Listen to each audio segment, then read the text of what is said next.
Hello and welcome to the GCSE French options presentation.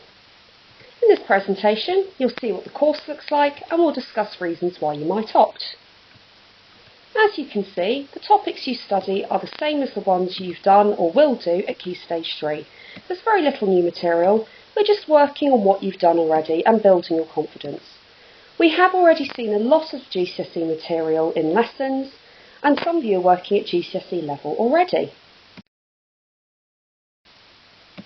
There are 4 exams: listening, speaking, reading and writing, and again they're very similar to what you've seen in class.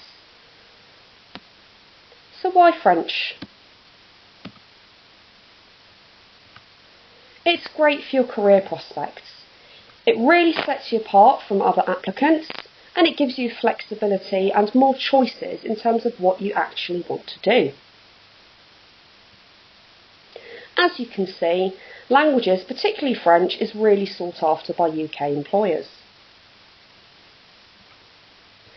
It develops you as a person. It makes you more tolerant and it lets you develop your own skills that you'll use in life and later on in your job. It also helps prevent certain brain disorders such as Alzheimer's. And as you can see, these are the things that are looked for by employers, and these are all skills that you'll be able to develop in your French lessons.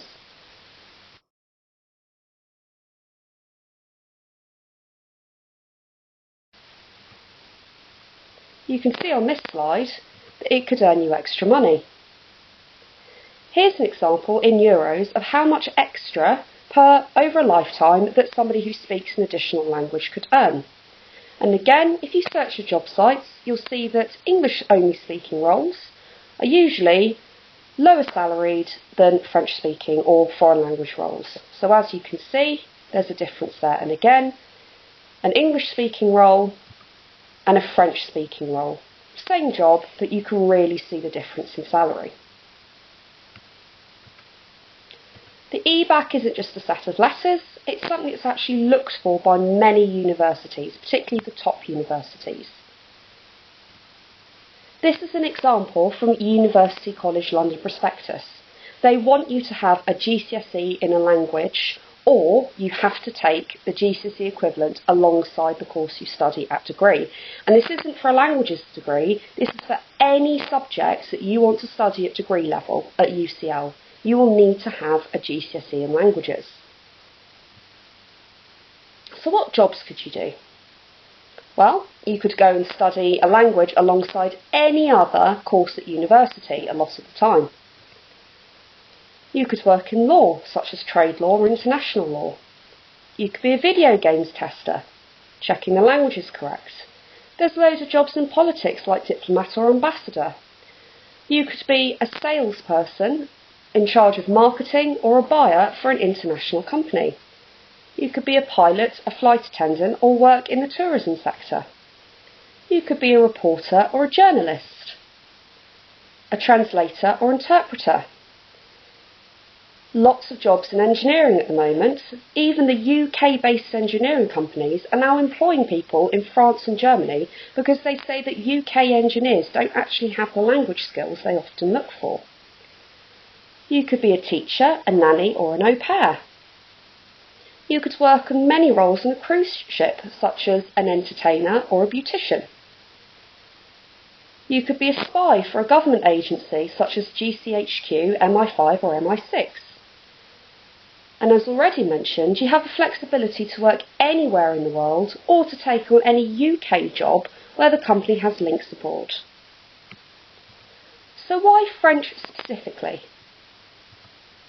As you can see, French is one of the top languages demanded in the world.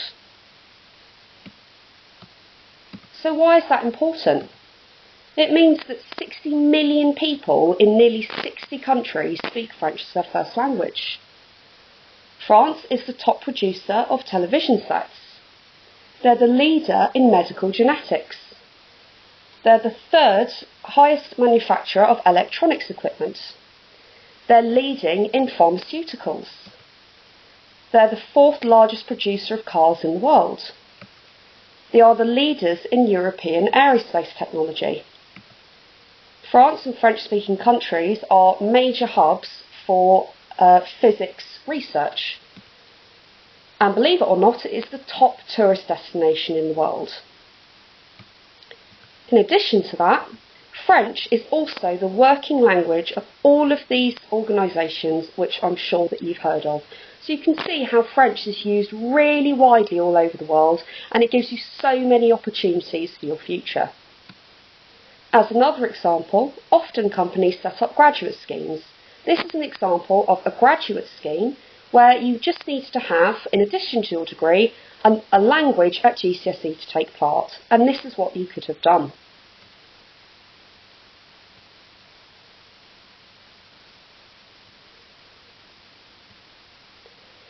So in terms of who we're looking for at GCSE, it's the same expectations as we have at Key Stage 3. All we'll ask is that you try your hardest and be prepared to work well.